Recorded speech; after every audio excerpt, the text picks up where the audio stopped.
Bienvenue sur la chaîne Bonne Nouvelle.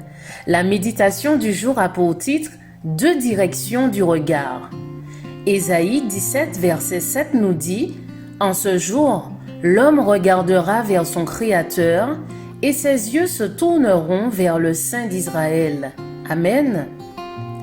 Les trésors de l'éternité ont été confiés à la garde de Jésus-Christ. Il peut les dispenser comme il l'entend, mais qu'il est triste de voir un si grand nombre de personnes perdre de vue les riches grâces auxquelles elles pourraient accéder en mettant en lui leur confiance.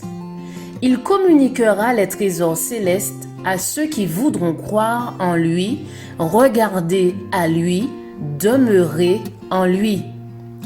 Il invite ses élus, le peuple particulier qu'il aime et le sert, à s'approcher de lui.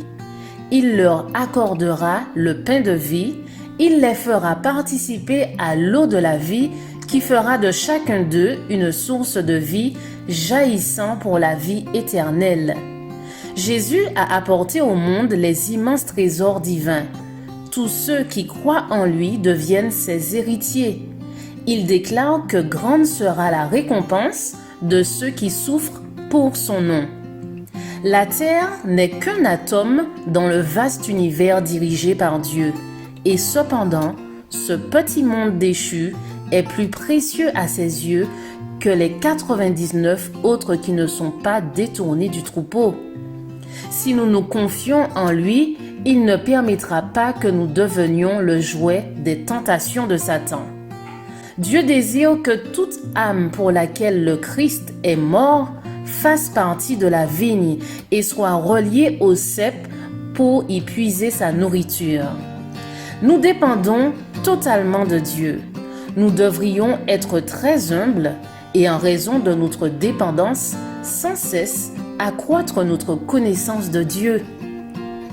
Il désire que nous écartions toute espèce d'égoïsme, que nous allions à lui non pas en propriétaire de notre personne, mais en tant que possession de l'Éternel. Dieu veut honorer de son appui toute âme sincère et ardente qui s'efforce de marcher devant lui dans la perfection de la grâce du Christ. Pouvons-nous, avec des sens sanctifiés, apprécier la force des promesses divines, nous les approprier, non parce que nous en sommes dignes, mais parce que par une foi vivante, nous réclamons en notre faveur la justice du Christ?